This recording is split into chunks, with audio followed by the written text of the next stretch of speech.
হ্যাঁ হ্যাঁ, আপনি যে একটা মেয়েকে ঈদের শপিংয়ের কথা জিজ্ঞেস করছেন, আপনার কি নিজের যোগ্যতা আছে এটা জিজ্ঞেস করার? বাই দ্য ওয়ে, আমি বলেই দিচ্ছি, আমাদের ঈদের বাজেট অবশ্যই 20-30 লাখ টাকার নিচে তো হবে না। কারণ আমাদের একটা ব্যাগের দামই হয় 5-6 লাখ টাকা, জুতার দামই হয় 15-20 লাখ টাকা। তো আমাদের হিসাবটাই হয় অন্যরকম, ঠিক আছে? আর আমরা যে এবার একটা জামা কাপড় একবার পরার পর তো আর পরি না, আমাদের ব্যাপারটাই হয় অন্যরকম।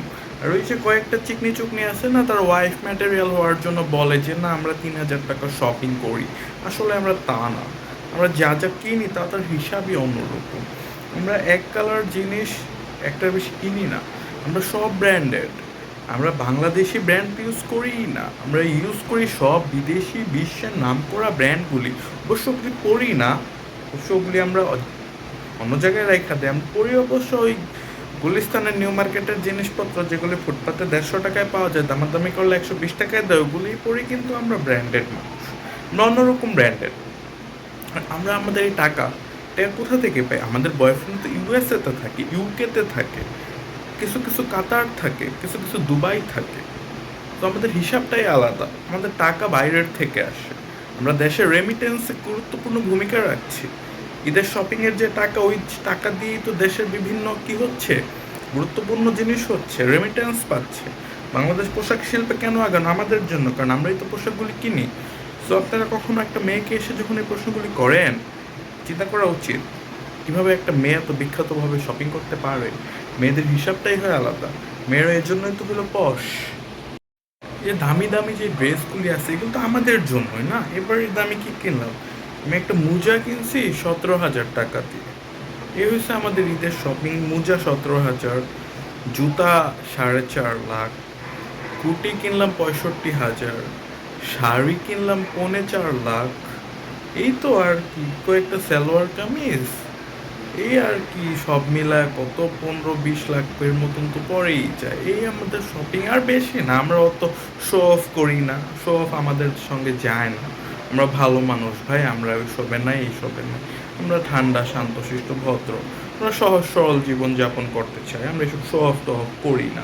শুধু শুধু আপনারা সাংবাদিকরা, এই বালের কণ্ঠরা এসে আমাদের সামনে মাইক ধরে না, আমরা এসব কথা বলতে পছন্দ করি না। আমরা শো অফ করি না কোনো। আপনারা ছেলেদের জিজ্ঞেস করেন, তারা না সে শো অফ করে। হ্যাঁ, ছেলেদের শপিং করছিলাম 3-4 বছর আগে করছিলাম। পাঞ্জাবি পুঞ্জাবি আছে, ওটি ভালোই আছে, দুয়ার পরে ভালো করে পরা যায়, ওটি দিয়ে কাটা দেবো, সমস্যা কি? এবারের জন্য ওই আর কি আছে, আলমারিতে পইরা আছে। শপিং মলে আসি কেন? শপিং মলে আসি ওই নিব্বা নিব্বি দেখতে, আর তো কিছু না। নিব্বি দেখতে, মেনলি নিব্বি দেখতে। নিব্বা কত কেরা তাকায়, নিব্বার তো কাঞ্চুপটি। এবার কিনবো কি? এবার ওই যে বক্সারের নিচ দিয়ে ফুডা হয়ে গেছে, একটা বক্সার কিন্তু এই তো, আর কিছু না। আর দেখি দেখি যদি বাজেট মানে ভালো লাগা যায় কিছু, তাইলে চিন্তা করবো। অবশ্য আমাদের ভালো লাগে কম আর কি। এই তো, আর অত না, অত না, অত আর কি। স্যান্ডো গেঞ্জি আছে, বক্সার একটা কিনুন ফুটপাথ থেকে। এই তো প্ল্যান, আর তেমন প্ল্যান নাই, তেমন কোনো প্ল্যান নাই, এই আর কি। হুম, না না না, গার্লফ্রেন্ড নাই আমাদের, এগুলি নেই। না না, এই পাঞ্জাবি আগের ডাই পরুন, তারপর কি, তারপর ওই বক্সার আর খালি গায়ে জামা কাপড় খুললে একটা বক্সার পরে ঘুম দিই সারাদিন। এই তো প্ল্যান ঈদের, আর তেমন কোনো প্ল্যান নেই।